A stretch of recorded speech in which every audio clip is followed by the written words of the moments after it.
Okay, so ngayon na po, susundan natin papaano tayo makagawa ng remarks, 'no. Yung remarks magbabase dito sa grading system like outstanding ba, yung grade ba ng bata outstanding, very satisfactory, satisfactory, fairly satisfactory, did not meet expectation. So 'yan ang magiging remark. So kung marami tayong estudyante, mahirap gawin ito, mano-mano na naman.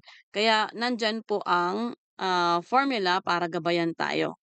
Para isahang, work lang and then 'pag nagawa na natin 'yun, puwede na nating i-drag and the Excel will, give yung remark according sa provide nating formula.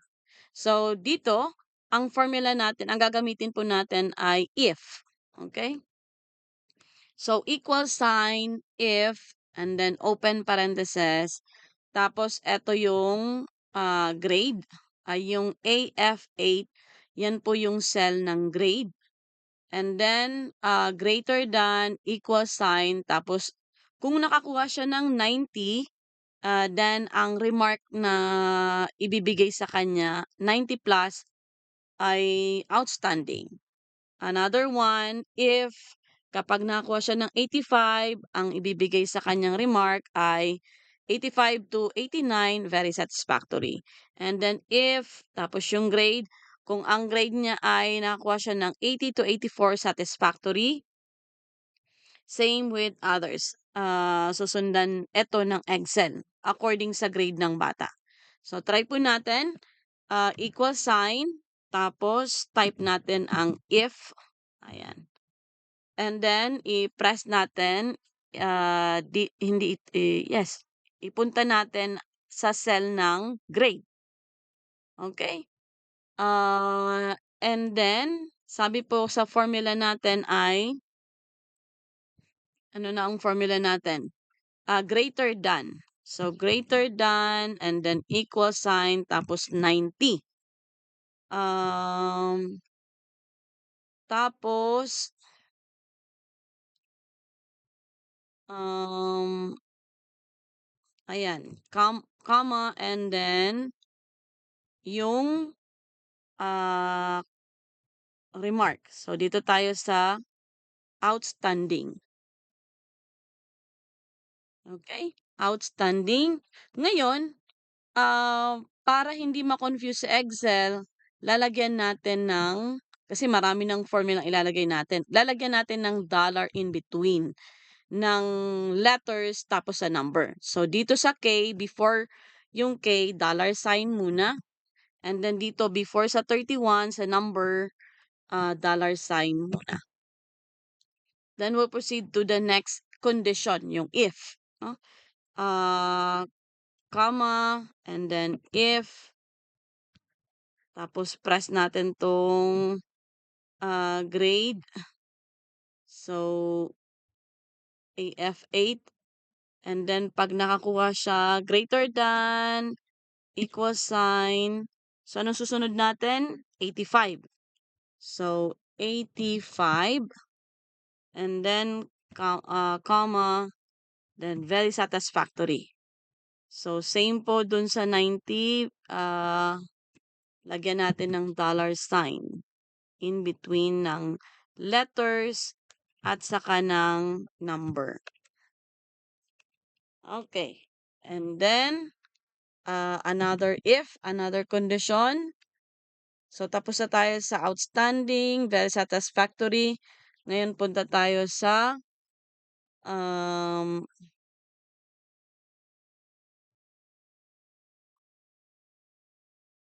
satisfactory. So, yan. Greater than, equal, um, so, tapos na tayo sa 85, 80 na po tayo. 80, and then comma. So, dito natin ipipindot. Ayan, satisfactory. Tapos, lagyan ng dollar sign. Ay, sorry po. Oh, nag-change tayo ng one.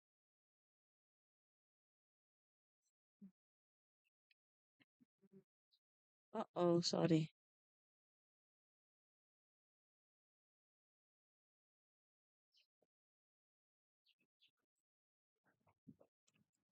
Okay, dollar sign and then dollar sign.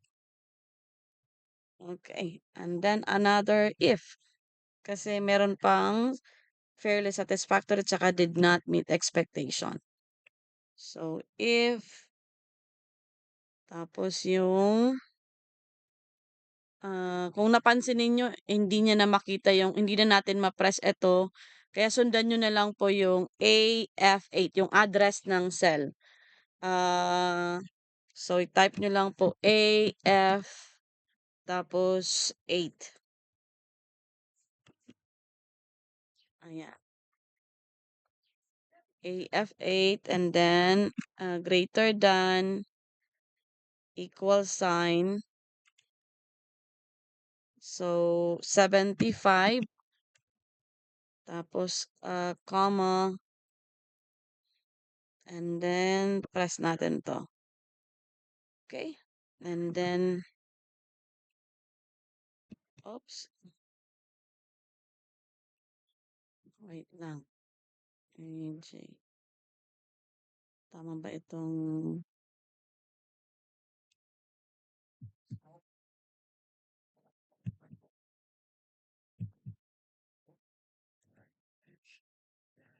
Wait lang po.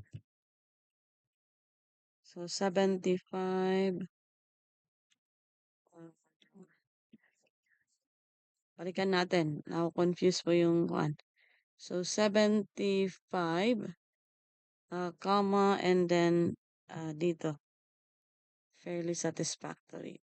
So, since dito po hindi na natin kasi meron tayong mga pwede tayong pumunta sa formula bar para mas easy. So, click natin yung dollar sign, dollar sign. Ayan. And then, after po nyan, comma, comma, and then another if. Tapos yung address ng kinuha natin is AF8.